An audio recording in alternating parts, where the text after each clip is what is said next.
Hello viewers, நம்ம இப்போ பார்க்க போகிறது ஒரு திருநெல்வேலி ஸ்பெஷல் இடி சாம்பார் பவுடர் ரெசிபி தான் பாருங்கள். இதை நான் மிக்சிலே உங்களுக்கு எப்படி திரிக்கலாம் அப்படிங்கிறத உங்களுக்கு நான் சொல்லி காமிச்சிருக்கேன். வீடியோவை லாஸ்ட் வரைக்கும் ஸ்கிப் பண்ணாமல் பாருங்கள். இப்போ போட்டிருக்க பொருட்கள், மசாலா பொருட்கள் பார்த்தீங்கன்னா ஒரு 6லேருந்து 7 நபருக்கு உண்டான பொருட்கள் ஃபஸ்ட்டு காமிக்கிறேன் உங்களுக்கு. இது நீங்கள் தேவையான பொருட்களை ஃபஸ்ட்டே இப்படி எடுத்து வச்சுட்டு நீங்கள் செய்யும் பொழுது உங்களுக்கு ஈஸியாக இருக்கும் பாருங்கள். இது பார்த்தீங்கன்னா கொத்தமல்லி, விதை கொத்தமல்லி, துவரம்பருப்பு, கொஞ்சம் அரிசி, கருப்பு உளுந்து, கடலைப்பருப்பு, ஜீரகம், வெந்தயம், புளி, மிளகாவத்தல், இதை ஃபஸ்ட்டே இப்படி எடுத்து வச்சுக்கோங்க. இது பார்த்தீங்கன்னா ஒரு 30 நபர்லேருந்து 35 நபருக்கு தேவையான மசாலா பொருட்கள் என்னென்னங்கிறத நான் இப்போ காமிச்சிருக்கேன் உங்களுக்கு. இந்த மாதிரி நீங்கள் எடுத்து வச்சுட்டு நீங்கள் கணக்கு பண்ணி திரிக்கும் பொழுது உங்களுக்கு ரொம்ப ஈஸியாக இருக்கும் பாருங்கள்.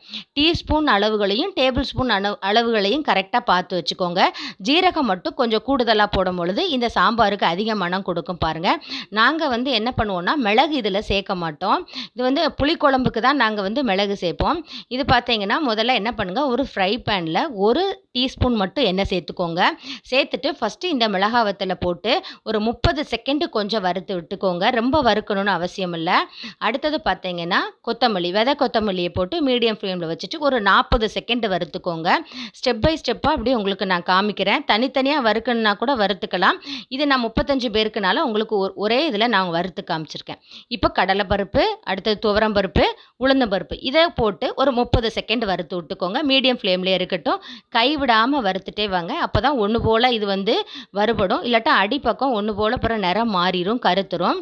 இது பார்த்தீங்கன்னா அடுத்தது வெந்தயம், இப்போ பாருங்கள் அடுத்தது அரிசி, லாஸ்ட்டாக பார்த்தீங்கன்னா ஜீரகம். எப்போவுமே பார்த்தீங்கன்னா கடைசியில் இந்த ஜீரகத்தை சேருங்க.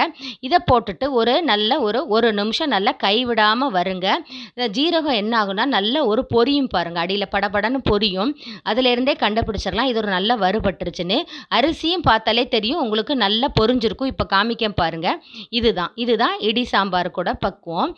திருநெல்வேலி ஸ்பெஷல் இடி சாம்பார் பக்குவம். இதை என்ன பண்ணுங்கள், நல்லா திரிச்சு இது வறுத்து முடித்த பிறகு நல்லா காயப்பொடி என்ன பண்ணுங்கள், அந்த சூடோடு இருக்கிற அந்த மசாலா பொருட்கள் மேலே போட்டு விட்டுருங்க. அப்போ தான் இது நல்லா பொரியும். சப்போஸ் உங்களுக்கு கட்டி பெருங்காயமாக இருந்தால் தனியாக வறுத்து எடுத்து போட்டுக்கோங்க. இப்போ பாருங்கள், ஒரு மிக்ஸி ஜாரில் அடியில் என்ன பண்ணுங்கள், ஃபஸ்ட்டு மிளகாவத்தில் போட்டுட்டு அதுக்கு மேலே இந்த விதை கொத்தமல்லி மற்ற இதெல்லாம் சேர்த்து விட்டுக்கோங்க. இது பார்த்திங்கன்னா 2 பகுதியாக எடுத்து திரித்து வச்சுக்கிடும் பொழுது இது ஒரு 35 பேர் இந்த பொடியை யூஸ் பண்ணி சாம்பார் வச்சு சாப்பிட்டுக்கலாம். இப்போ பாருங்கள் காமிக்கிறேன் உங்களுக்கு. இப்படி ஃபைன் பவுடராக திரித்து வச்சுக்கோங்க. இது சூப்பராக இருக்கும் பாருங்கள். மிஷினில் கொடுத்து திரிக்கிறதை விட நம்ம மிக்சியில் இப்படி திரித்து வச்சுக்கிடும் பொழுது மனமும் கூடுதலாக இருக்கும் பாருங்கள். நீங்களும் ட்ரை பண்ணி பாருங்கள். என்னோட சேனலை தொடர்ந்து பாருங்கள், லைக் பண்ணுங்கள், பிடிச்சிருந்தா உங்கள் ஃப்ரெண்ட்ஸ்க்கெல்லாம் ஷேர் பண்ணுங்கள், கமெண்ட் பண்ணுங்கள், சப்ஸ்கிரைப் பண்ணுங்கள். தேங்க்யூ.